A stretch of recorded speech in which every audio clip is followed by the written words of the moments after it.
کہ حضور غوث اعظم کی نظر تجھ پر پڑ گئی.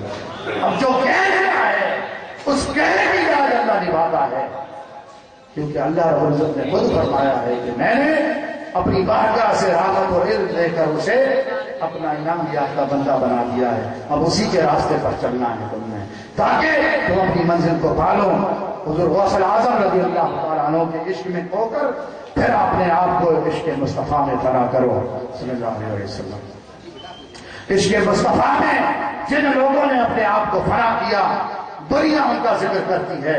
صحابہ آج اس دور کے اندر بڑے سے بڑے ولی پیدا ہوئے، ابدال بنے، غوث بنے، قطب بنے، کلندر بنے، غوث اعظم بنے، مگر صحابیت کا درجہ جو حضور کے عشق میں گم ہو کر وہ صحابہ لے گئے تھے وہ کسی کو نصیب نہیں ہوا. کیوں؟ اس لیے کہ وہ حضور کی محبت میں گم تھے، حضور کے عشق میں گم تھے. انہوں نے حضور سے نسبت لگا لی تھی. میرے آقا علیہ الصلوۃ والسلام سے اپنی نسبت کو پختہ کر کے کوئی ابو بکر بن گیا تھا، کوئی عمر بن گیا تھا، کوئی عثمان بن گیا تھا، اور کوئی سیدنا مولا علی بن گئے تھے، اور کوئی خالد بن ولید بن گیا تھا. بس آخری بات کر کے اب اجازت چاہوں گا کیونکہ وقت خاصا ہو گیا ہے. حضرت خالد بن ولید کا ایک واقعہ بڑا ایمان افروز واقعہ ہے. وہ یہ ہے کہ حضرت خالد بن ولید نے رضی اللہ تعالیٰ اپنی ٹوپی کے اندر حضور اسلام کے بال مبارک جو ہے سلا رکھے تھے، اور یہ جو نسبت بالوں کے ساتھ ان کو ہو گئی تھی اس بالوں کی برکت انہیں کبھی شکست نہیں ہونے دیتی تھی، انہیں شکست نہیں ہونے دیتی تھی. تو ان کو سیف اللہ کا لقب ملا، اللہ کی تلوار. ایک غزوہ پر تھے تو اس غزوہ پر آپ کو شکست ہونے لگی، ٹوپی اپنی گھر بھول گئے تھے. اپنی ٹوپی جس میں حضور کی زلفیں سلا رکھی تھی وہ گھر بھول گئے تھے، تو ٹوپی لے کر نہیں گئے تھے. تو وہاں جب غزوہ میں شکست ہونے لگی تو صحابہ کرام آئے، حضور علیہ السلام کی بارگاہ میں عرض کی کہ یا رسول اللہ ایسی بات ہے. تو حضور علیہ السلام نے اور سپاہیوں کو حکم دیا کہ حضرت خالد بن ولید کو شکست ہونے والی ہے، لہذا پیچھے سے جلدی لشکر لے کر پہنچو، تومر لے کر پہنچو تاکہ یہ شکست فتح میں بدل جائے. تو آپ کی زوجہ محترمہ نے سن لیا کہ حضرت خالد بن ولید کو شکست ہونے والی ہے. کبھی شکست نہیں ہوئی ہے، وجہ کیا ہے؟ انہوں نے گھر میں نہیں دیکھا تو آپ کی ٹوپی جو تھی وہ گھر میں رہ گئی تھی. آپ نے وہ ٹوپی اٹھائی اور گھوڑے پر سوار ہوئی، یہ لگائی گھوڑے کو. لشکر سے پہلے آپ کی زوجہ پہنچی اور آپ نے جا کر حضرت خالد بن ولید کو وہ ٹوپی دی. جب ٹوپی پہن کر لشکر پر یلغار کی تو فتح ہو گئی. تو بات یہ ہے جن لوگوں نے نسبت مصطفیٰ کو اپنایا، لوگوں اس چکر میں نہ پڑو. یہ چور چنا، یہ دنیا داری، یہ لوگوں کی باتیں، یہ بے خبری، یہ گج پھیری، اس سے باہر آ جاؤ. اپنا تعلق قرآن کے ساتھ مضبوط کرو، اپنی نسبت قرآن کے ساتھ مضبوط کرو.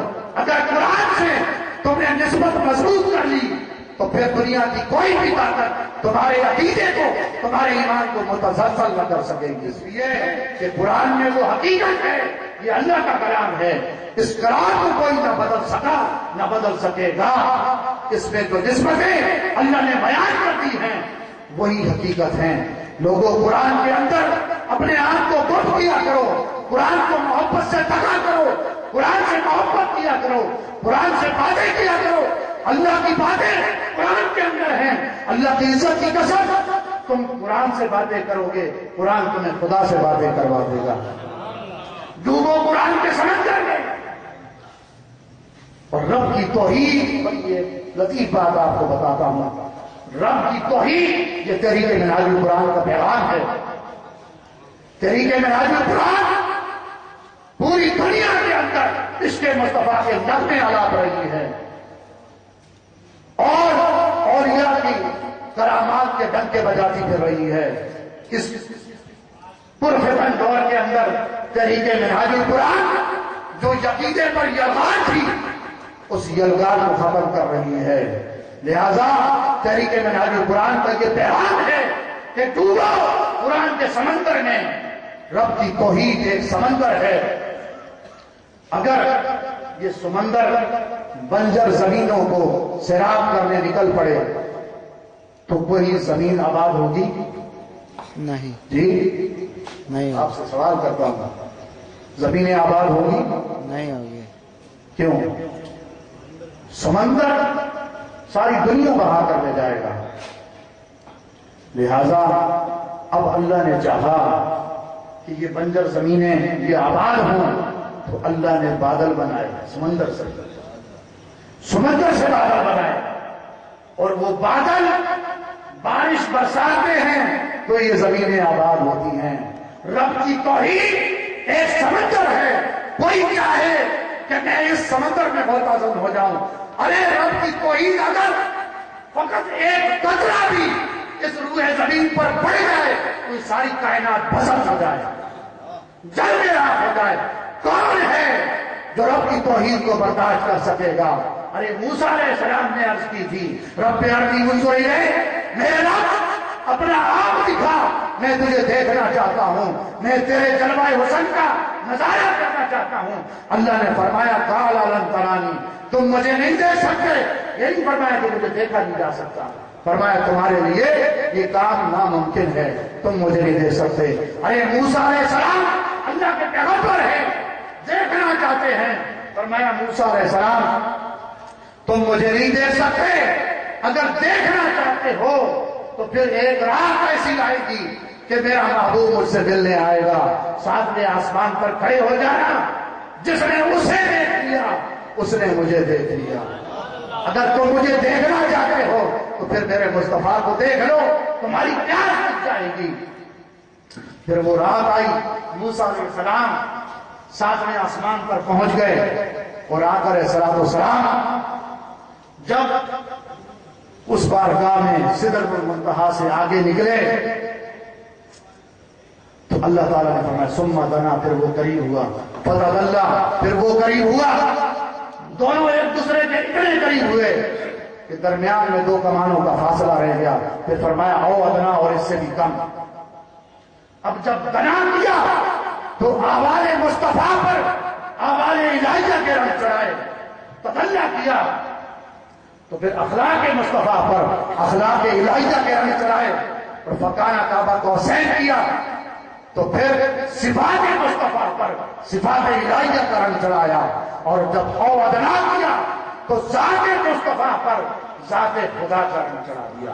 اب فرمایا کہ یہ میری ذات کا نظر بن کر آ رہا ہے, جسے مجھے دیکھنے کی تمنا ہے وہ میرے مصطفیٰ کو دیکھے. تو لوگوں, رب کی توحید ایک سمندر ہے. اگر فقط رب کی توحید ایسے کر کے چھانک لے تو ساری دنیا غضب ہو جائے. اب رب نے چاہا کہ یہ دل کی بنجر زمینیں آباد ہوں تو اس نے رسالت کے بادل بنا دیے.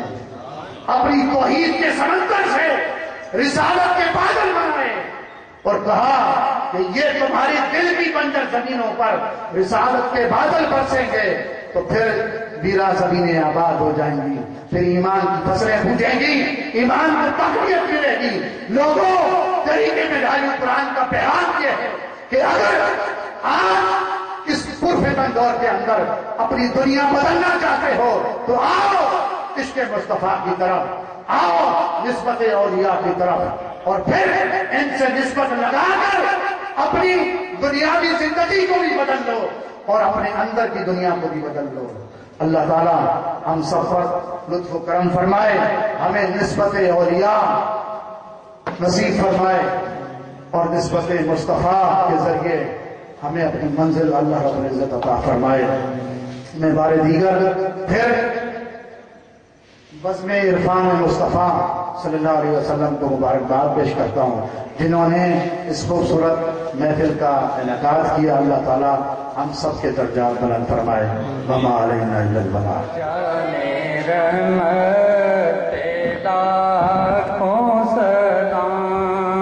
شمع بز میں ہدایت پہ لاکھوں سلام. جس سوہانی گھڑی چمکا طیبہ کا چاند جس سہانی گھڑی چمکا طیبہ کا چاند جس سہانی گھڑی چمکا طیبہ کا چاند اس دل افروز ساتھ پیدا ہوں سلام مصطفیٰ جانے رحمت پیدا ہوں سلام ہم یہاں سے پکاریں اور وہ وہاں سے سنیں ہم یہاں سے پکاریں اور وہاں سے سنیں ہم یہاں سے پکاریں وہاں وہ سنیں مصطفیٰ کی سماعت پیدا ہوں سلام مصطفیٰ جانے رحمت پیدا ہوں سلام شمع بز میں ہدایت پیدا ہوں سلام فرق طالب و مطلوب دیکھے کوئی فرق طالب و مطلوب دیکھے کوئی کوئی بے ہوشی جلووں میں گم ہے کوئی کس کو دیکھا یہ موسیٰ سے پوچھے کوئی اس دیدار ہدایت پیدا ہوں سلام مصطفیٰ جانے رحمت پیدا ہوں سلام اور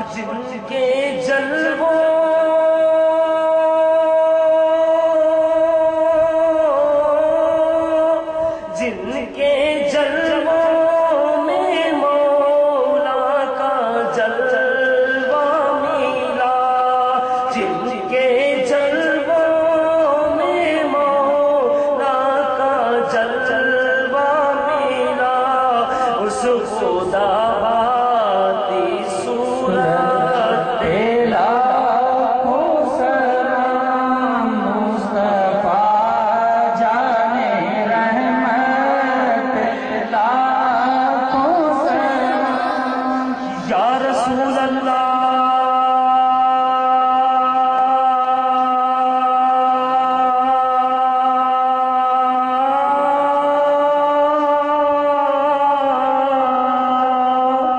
تیرے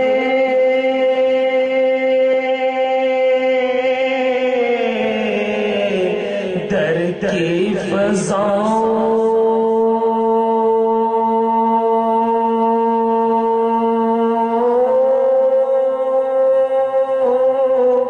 کو سلام اور گنبدے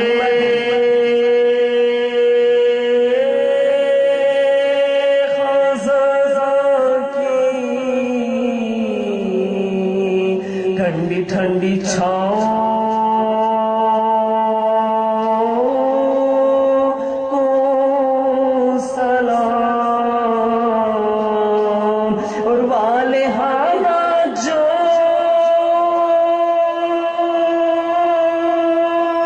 طواف روزہ